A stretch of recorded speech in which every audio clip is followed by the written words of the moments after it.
And we're back, ladies and gentlemen, here on Good Story Live. Ginger, always so much fun to do this show with you. I appreciate you so much.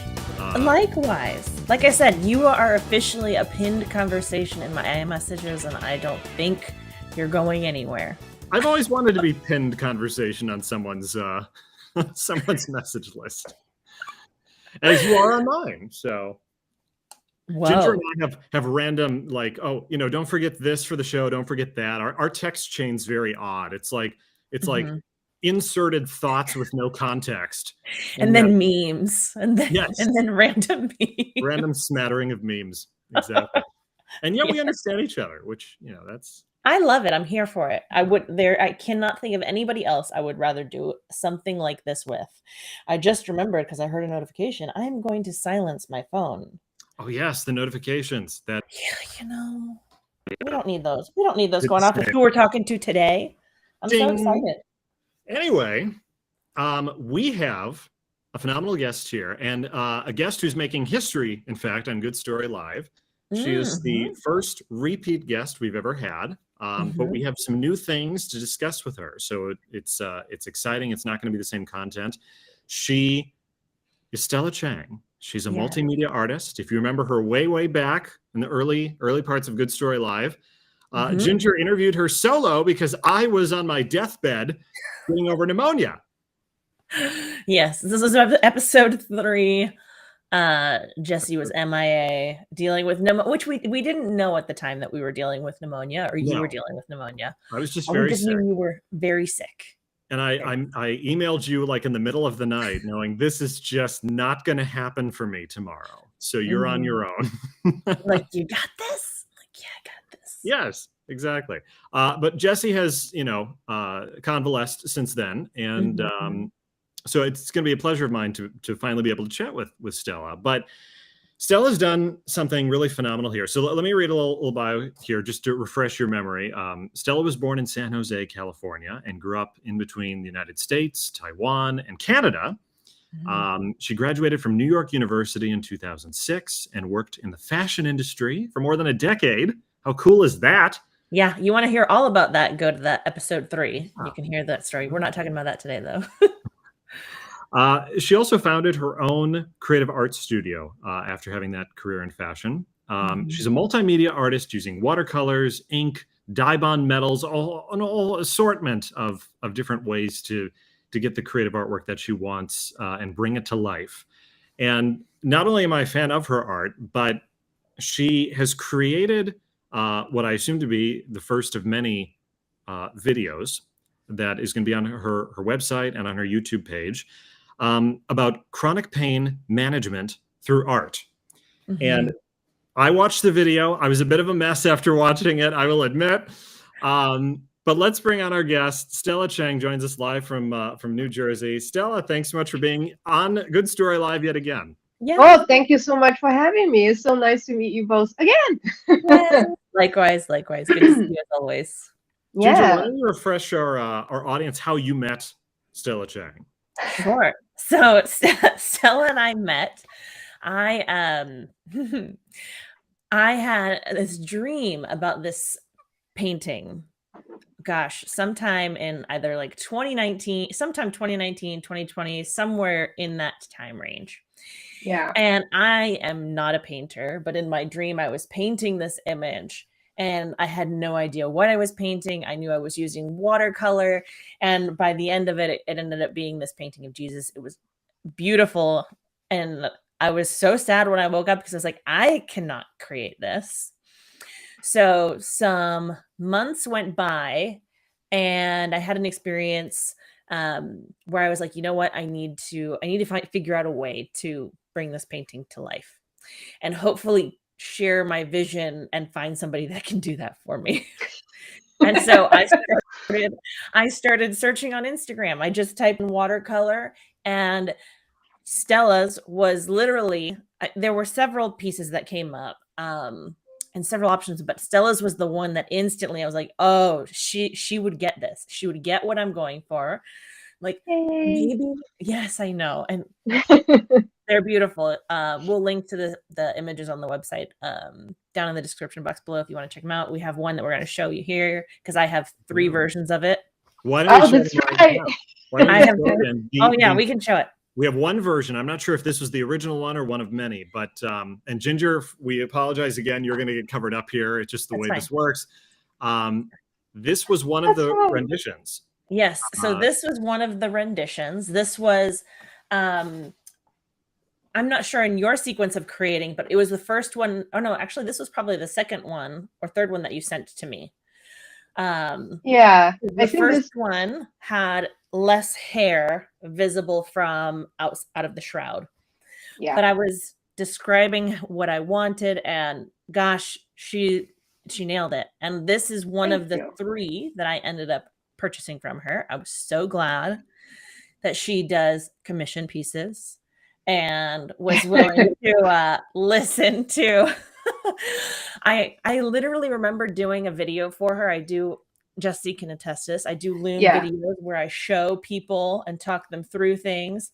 And I had all of these pictures up on my desktop, and I was saying, I want this element from this image, but this.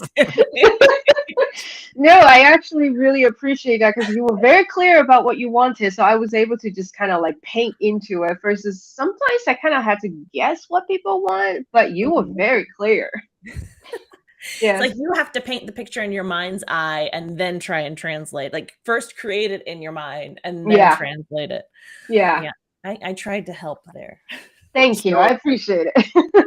Before we go on, can you tell us a little bit about how, like, is this a watercolor? How did you create this? Yeah, this is actually 100% watercolor. And the way I do things is kind of interesting. I actually had to feel it first. You know, when I see the reference images that Ginger sent me, I had to get an initial feeling. And when I had that feeling, I kind of know about like 80% what I wanted to do, that, you know, that's what she's looking for.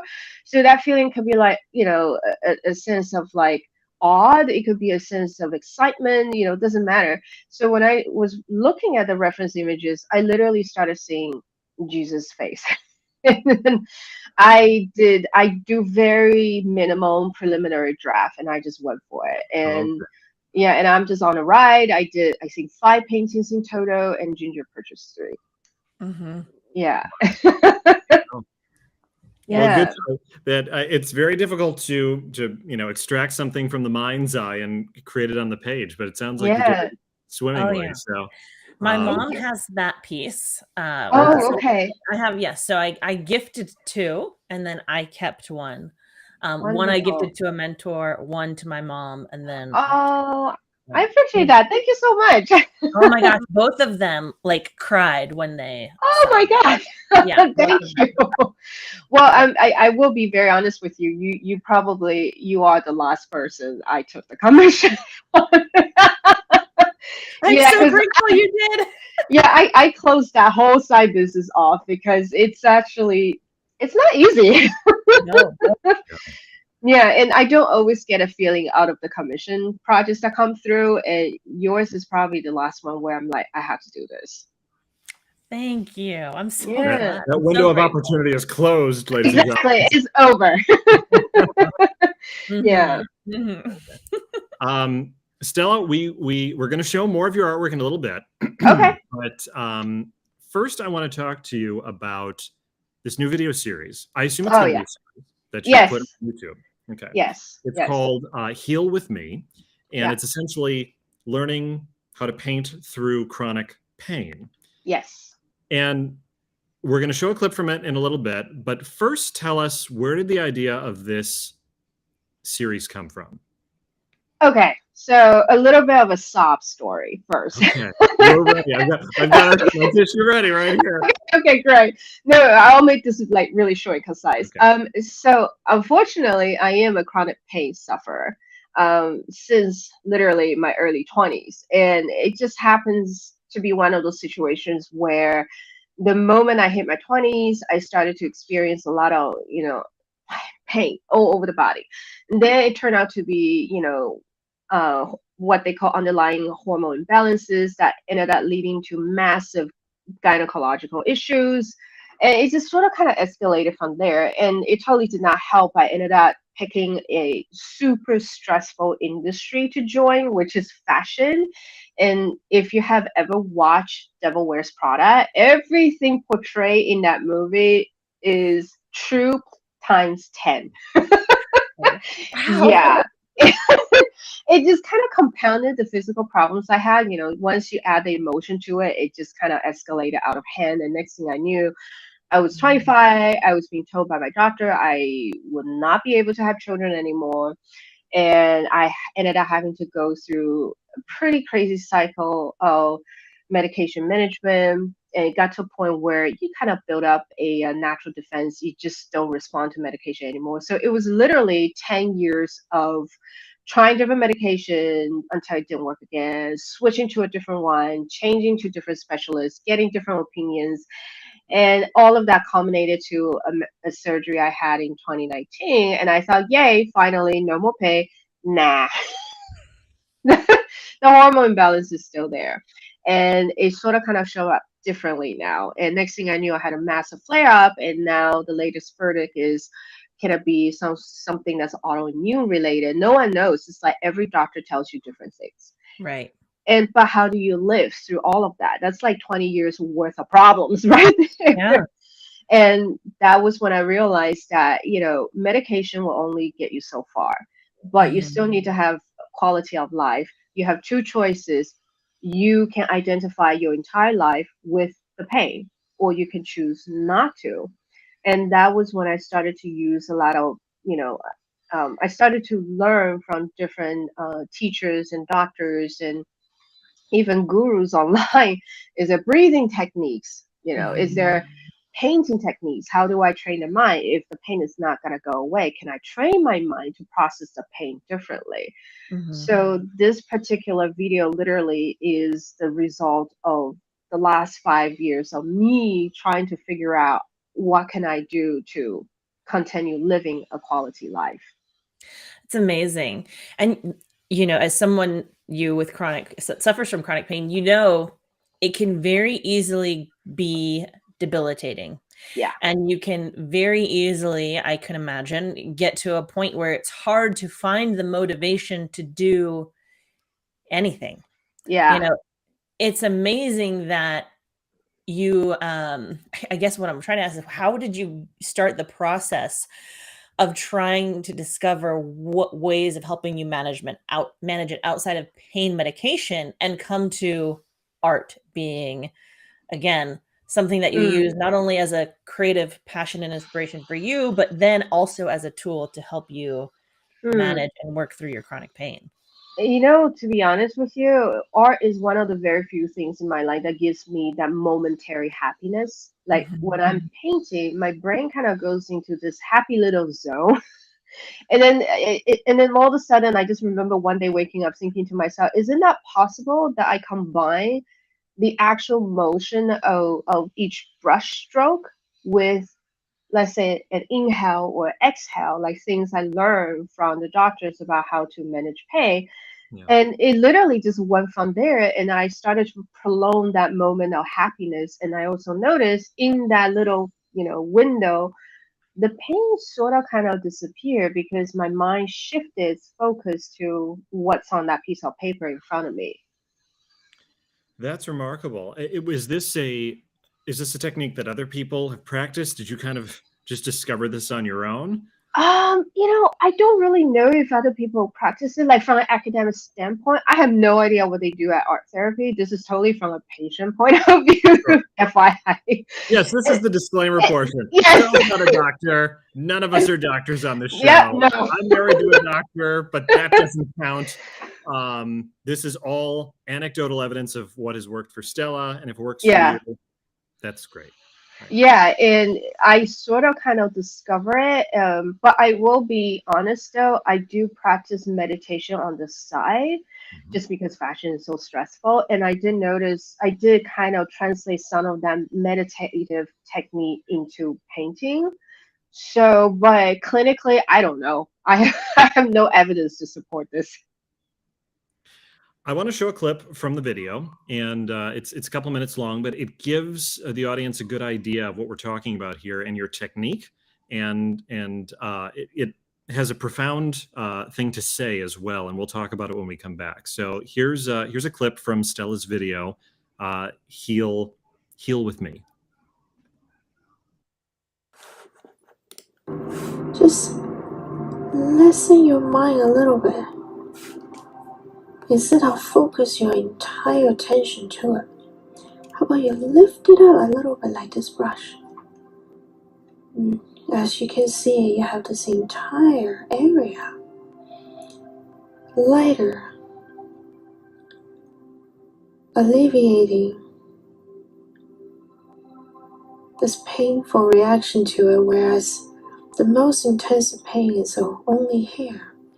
The rest you know you can deal with medication, without, doesn't matter. And then you can make a choice when you see your pain. Like this.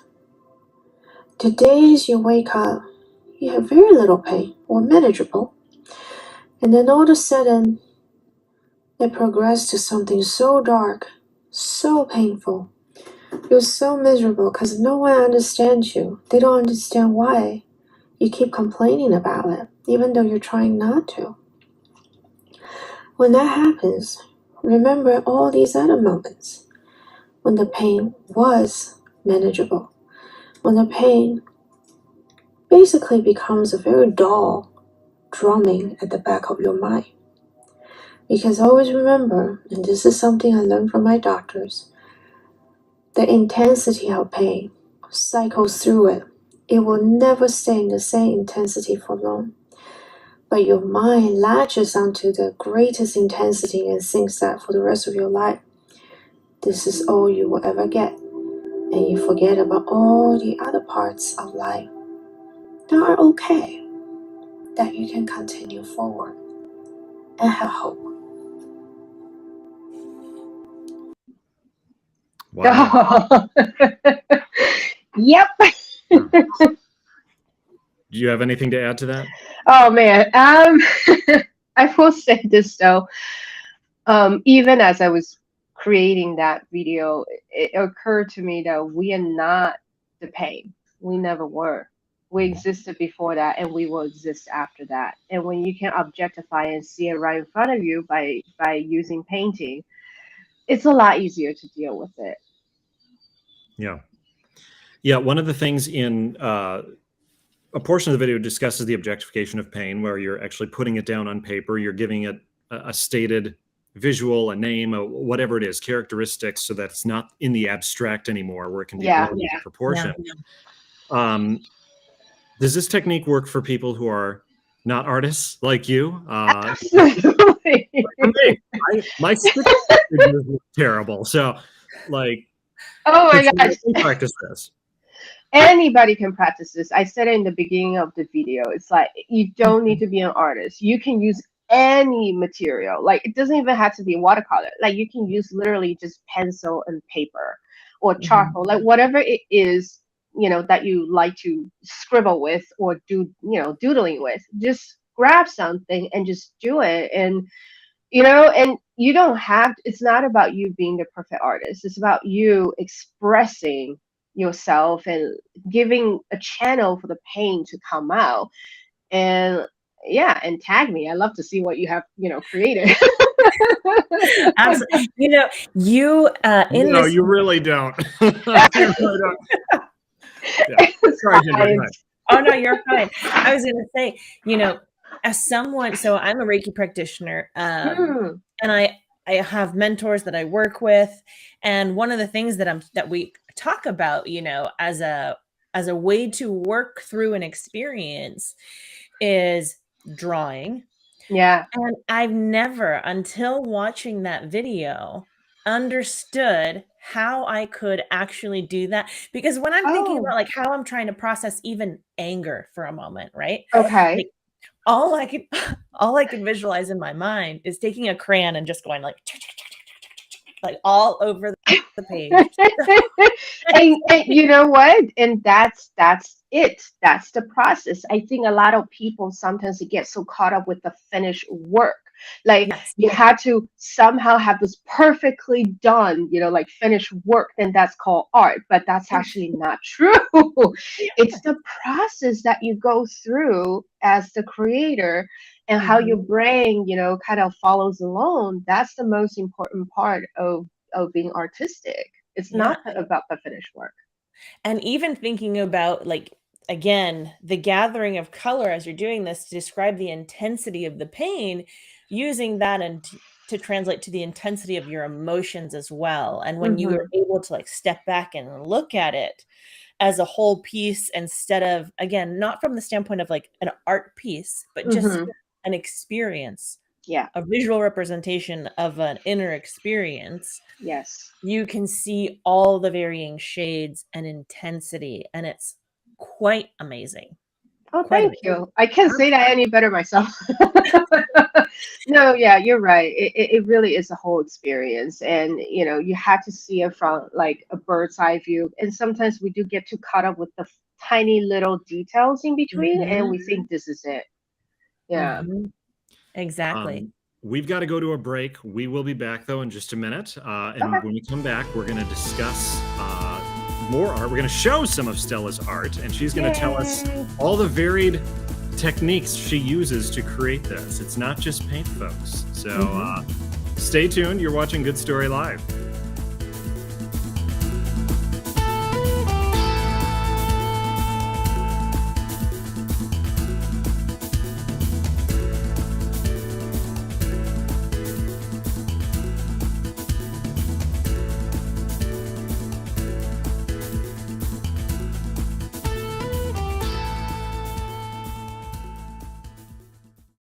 Unwind your mind with Spirit Animal Stress Relief Coloring Book for adults and teens. De-stress through creative meditation with the power of designs inspired by nature. Channel the strengths of 16 spirit animals who will guide you on your way, including balance, wisdom, longevity, regeneration, and more. Single-sided printing helps prevent bleed-through and allows you to frame your artwork if you desire. Give it as a gift to yourself or someone you care about. Spirit Animal Stress Relief Coloring Book, now available on Amazon.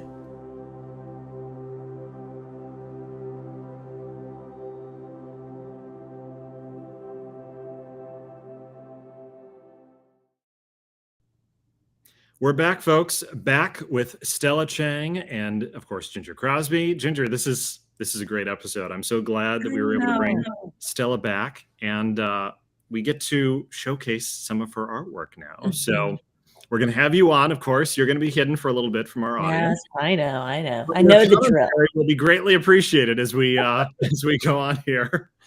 Stella Chang, let's get your impression of some of the art that I selected from your website. Sure. Let's do it. I chose some of the things that you titled, fine art versus, the multi. Oh, the mixed media. Mixed media. Yes. I'm not an artist. I'm a writer. Okay, What is it's all he good. trying to say? I couldn't think of the word, so that in and of itself was a bad moment for me. So let's talk about this one first. Oh, yeah.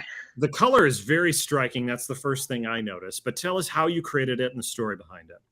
Yeah. So, well, obviously, I graduated in 2006. So you guys know I'm a millennial. I'm not Gen Z, but I have been very impressed by the whole Gen Z, generation being able to speak up about identity and how like beauty is not fixed to one specific identity.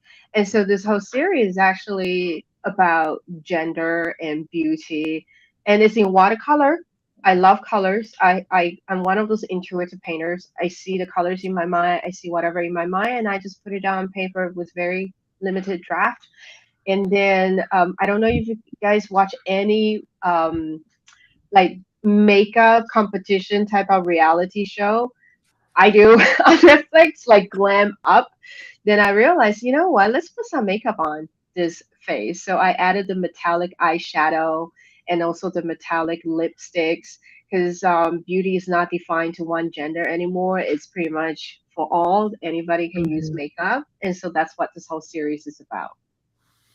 is there, and I'm just looking at there looks like a difference in the applied makeup. Is that different from watercolors? Is there Yes. material on there? Yeah, so one of the things that's very signature to my practice is that I combine a lot of different techniques, and one of the most common combination I do is watercolor with digital texture. So I want to say possibly the second generational artist coming out of New York University that was trained in working with computer art. And at the time, it was a huge controversy because there was like that huge argument of what is art, what is not art, and anything that's computer generated is not considered real art. That's why I never call myself a fine artist because they will kill me. if I dare to Oh, say so interesting. yeah, It's there's a lot of drama in the art world in the last 20 years. Let's just put it that way. Yeah, and so that's the reason why I call myself the mixed media artist because after I finish painting by hand, I scan everything to the computer. I start adding the digital texture, like the metallic eyeshadow and everything, combine it, then put it on diband metal. okay. Yeah. So does that alloy help in? Is it just for putting it out? Does it enhance color? What does that technique do? Yeah, it enhances color and texture. Because I'm one of those artists, I like people to touch my artwork. You know, yeah, tactility is very important to me because I never understand. Like, ever since I was a little girl, I'm just like, why can I not touch it? And then my mom's pulling me back. Don't do it. Don't do it. When you're in a gallery and a museum, and so when you print this on metal, it's such a smooth and cold surface. It really makes the color pop, and you can actually touch it because you're not gonna smear anything. Yeah. So interesting.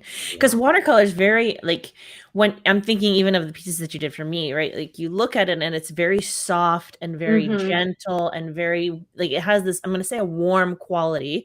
Even if you're using cool tones, Yeah. watercolor to me has a very warm quality. And then you put it on that such a sleek, metal finish. metal finish. Yeah. Let's talk about this one. Oh yeah. So this was called Darkroom #1, and this was kind of like my middle finger to the fine art world, if I can say that on the show. Yeah. Okay, good. So it's actually quite big. It's 20 by 20, and the face is almost like life size. So when you are looking at the artwork, the face is directly looking back at you. And the whole idea behind this is I'm not into what I call the realistic representation of someone. I mean, if you look at all the portraits, if you look at academically trained artists, that's kind of like the focus, and it has been the trend. I'm sorry. I was going to say, this almost looks hyper realistic. It is hyper realistic. So what I did, one of the things I like to mess with my customers or gallery people is I combine my painting with digital painting and digital texture to such an extent that you cannot tell where does the hand painting begin and ends and where does the computer comes in. Wow. Yeah, and so it almost looks like a hyper realistic painting / photograph. Yeah, and I pretty much painted, I would say, 50% of the face, scan it into the computer, and then in the computer in Photoshop, I painted the other 50% using the stylus, pen. And I combine it with what I call X-ray photos of flowers I took many, many years ago. I keep all the negatives and stuff, and then I just made the flowers come out of her head. It's amazing. Those are the negatives of X-rays of photos? Yes. Wow. Actual X-rays. Flowers? Yeah, flowers. Yeah, and so I just went to town with it. Thank you. And the little drip is kind of like the massive amount of filters that we put on our social media profile. So this whole thing is like a middle finger to you can get as realistic and representational as you want to your image. But this is kind of where we're heading. It's like the over filtering of who we are. Yeah. And that image, and all of them, but the two that we just looked at, one of the things that I loved and what drew me to your work initially was your pieces. It's just like they're born out of the paper. That's the only way that I know how to say it. Thank you. there's not there's not a ton going in out in the back. There's nothing in the background, actually. It's literally just the focal point. And I loved that so much. Thank you so much. I'm Yeah. a tremendous fan of your work. So Oh, thank you. Yeah. My whole thing has always been about, maybe because I went to art school, so I came out completely jaded. But my whole thing has always been about, I want to show you the unseen, So I don't use a lot of reference images. It's just like we discussed in the first live, chat. I just paint from my mind's eye. Whatever I see, it comes out. And if I don't see it, I don't paint it. You don't see it at the end. yeah. Yeah, that's pretty much how I roll. Stella, I'm a big fan of like romanticism, romantic realism in art, which I know would be kind of a different form than what you do. However, I see elements of it in your work in a philosophical sense. So like, for instance, there is emotion and there is a sense of romanticism in what you do, even if it's not, in the realism subject. Yeah, I like to tell a story with my work, a visual story, and attached to it, there is definitely something philosophical. I try to kind of just like sneak it in a little bit. Like this one is called Impossible Beauty, and the whole idea is playing on this unrealistic expectation of how women needs to freeze own beauty. So that's where the romance comes in. This pre-pubescent look that somehow we had to keep it for the rest of our lives. Doesn't matter the life stages we go through, like growing up, becoming a mom, our body changes, everything changes, but this is the standard we had to live up to. And it's beautiful to look at, but the price we pay is pretty high. What was how did you create this? What was the technique? How did I create this? Good question. So this is actually we gave Stella nothing before the interview, just so you know. I had to think about this because no preparation whatsoever. This was back in 2017, so it's been a while. Okay, so I remember. So this was one of those artworks I have close to 30 layers in Photoshop. So I painted her face with a combination of, you'll love this, watercolor with actual house paint, those gesso paint, those really cheap paint to make her face look really, really white and fake. And then so it's a white gesso? Yeah. And then after that, I literally scan it in. So it has that clownish look to it. And after I scan it in, I pretty much built her eyebrows painstakingly so they look very real. I actually scanned my own eyebrow. And then I reshaped it in Photoshop. Wow. Yeah, literally one strand of hair at a time. And then I finished her and I didn't like it at all. I was just like, something's missing. What am I supposed to do with the background? How do I represent, this freezing? Then I'm like, oh, I need to take photos of ice cubes. So I did. I opened up my freezer. I took high res photo of the all the ice, icicles and stuff. And I scanned that in, and I pretty much merged it with her face, and it didn't look good. So I went in with the stylus, and I basically start fixing up all the edges so that it looks completely seamless. Yeah. This might surprise you, Stella. I wouldn't have guessed that. I cannot give away my secret that easily. The problem solving that goes into bringing a piece to life is amazing. Thank you. Yeah, I mean, I like to make my life hell sometimes. We all. Right? Yeah, no, I was just having fun, and I'll be very honest with you, is like, even though I took all the fine art classes, all the sketchings, working with, figurative light drawing lessons and this and that, but I always believe that as an artist, the whole point of being an artist is you gotta explore different ways, of creating images versus just sticking to this one way that has been done over and over again for 500 years. Yes. Yes, absolutely. There's two more I want to show real quick. Okay. I thought you have a collection of flowers, which I thought were very nice. Thank you. Yeah, I am a flower person. And this is more my commercial work. Flower always sells. Mhm. It's c'est la vie. People like flowers, you know? Yes, exactly.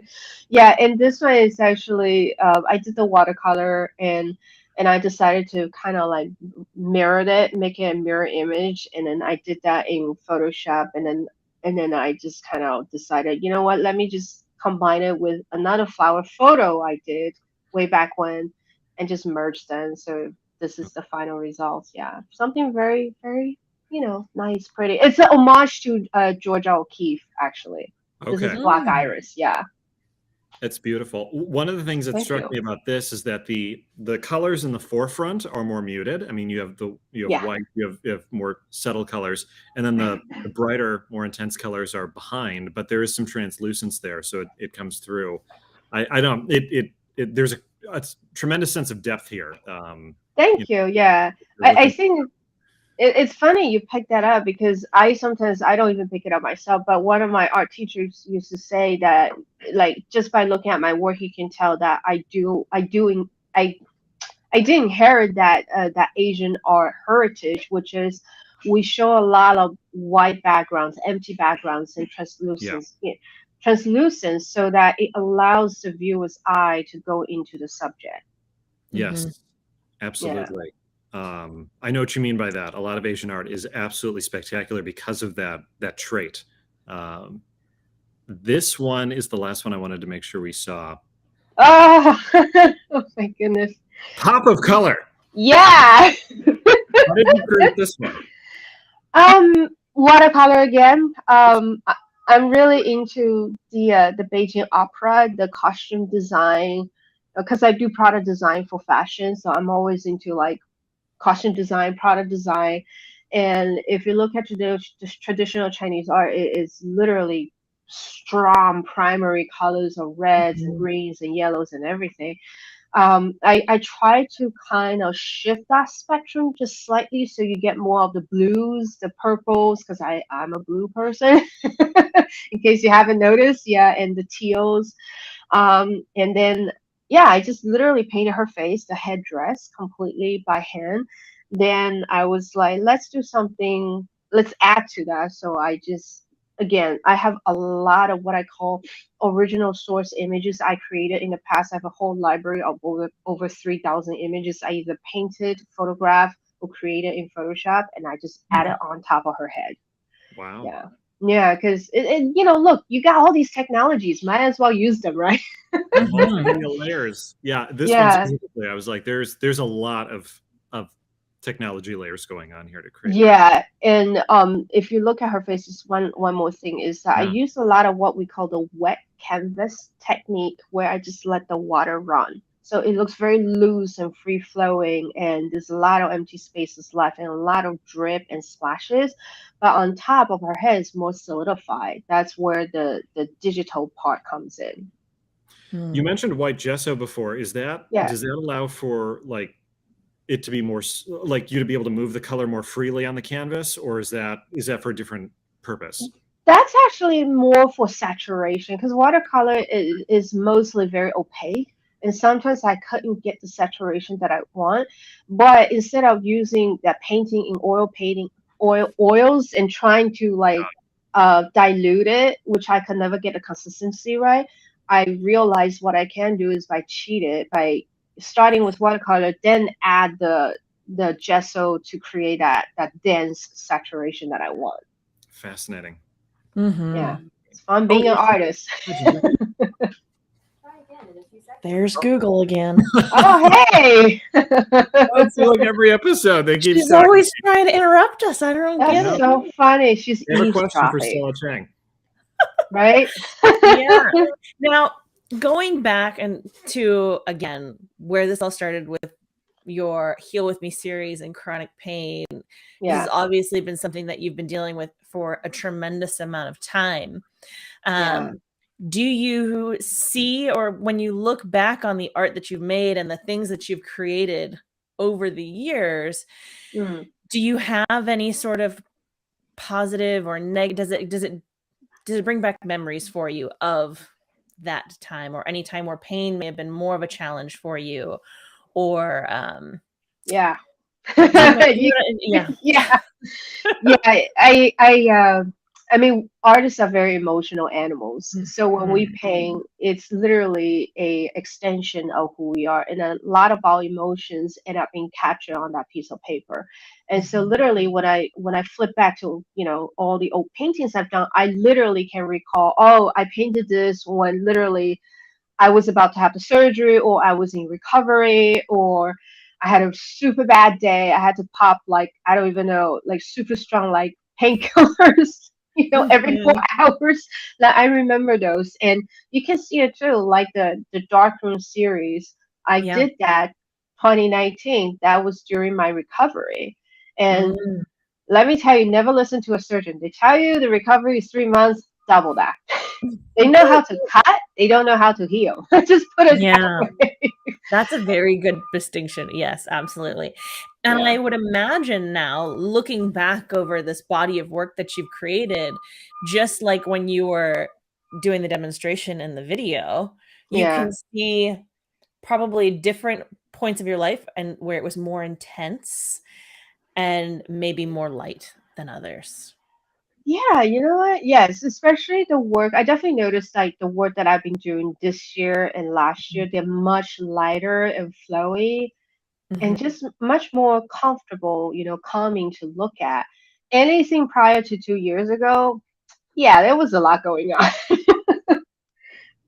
Yeah, I'm sure. Is that Yeah. your technique is great for people who have physical pain, obviously, and the chronic pain. Do you know if this technique works for emotional upheavals, emotional pain as well?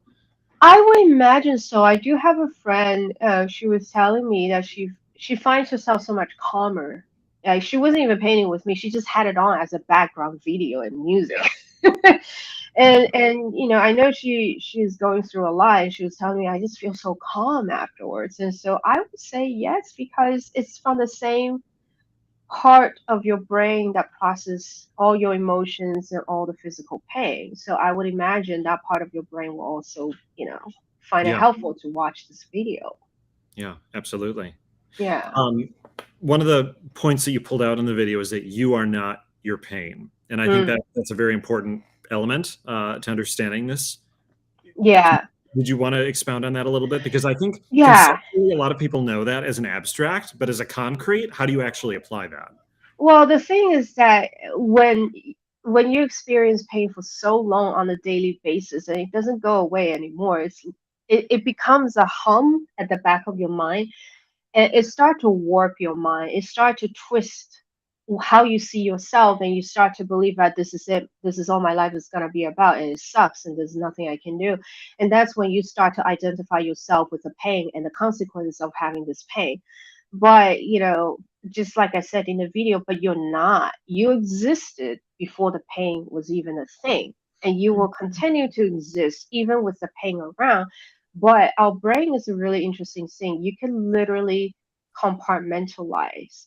My whole thing Mhm. has always been, if you can check your emails, text at the same time, having your YouTube on, you can learn to compartmentalize your pain and not to identify yourself with it. You do Yes. it already. Mhm. It's just Yeah. applying it to something that you are not used to and something that Yes. can be, as we've talked about, so debilitating, so right in your face at Yeah. times. Yeah. Um, and when I was listening to your video, when I was watching it, I kept thinking like, man, I hope she does a whole series on this because again, listening to your voice, you have such a soothing voice for Oh, leading thank you. somebody through that exercise. And getting back to the emotional pain as well, I 100% think that it could be applicable and a useful tool. Mm, Um, and again, translating it from the varying intensity to the intensity with which you feel the feel. So much, all the yes. I'm so glad that you did this. thank you. Maybe I'll apply that to episode 2 or 3. Who knows about the emotional traumas and stuff? How do you deal with that? Mm-hmm. Oh. Oh yeah. Yeah. I'm already thinking Good. about how I can do that. Yes. Oh, good. Good idea. The outline already done. Yeah. Um, Oh Stella, man. what's next for you? What's the next? I mean, obviously you got this video series and so forth, but what else is Yeah. on the horizon? Oh my gosh. So in conjunction to Heal With Me, I will be starting a whole series of the art of business. How do you Really? how do you do the business of art? Because none of us learn it in school because they don't teach you that. Yeah, and so it's kind of like complete opposite of Here With Me. So that's definitely another area that I would definitely want to talk about. And I will be sharing a lot of my what I learned from the fashion industry with artists because at the end of the day, art is business. When there's a transaction, that's business. Yeah. Absolutely. We Yeah. talked about this a lot in our episode as well, or we Oh, mentioned it in our episode that we did. Maybe it was episode 3, and I will have, oh, right. like I said, all of the links to the previous episode, Stella's website, all of her social media. You should Thank definitely you. check it out if you have not already. But like you said, art, anything, you don't learn about the business aspect, and part of the challenge of creating is anybody can create something, but then you have to get it out for people Yeah. to see, because it's not meant to just be, I mean, some of it can be for yourself, but it's meant to be shared, you know. It's meant to be shared, and Meant money to be should not shared. be tabooed. It just shouldn't be. No. It's an Yeah. exchange of value for value. Absolutely. Mhm. Absolutely, you're right. Yeah, and so that's definitely on the horizon. And lastly, I have a couple shows coming up in Jersey City and also in Ohio. So I'm really excited. Yeah, I mean, I will be posting them on my all my social media, like Instagram, Facebook. So yeah, they're coming. Wonderful.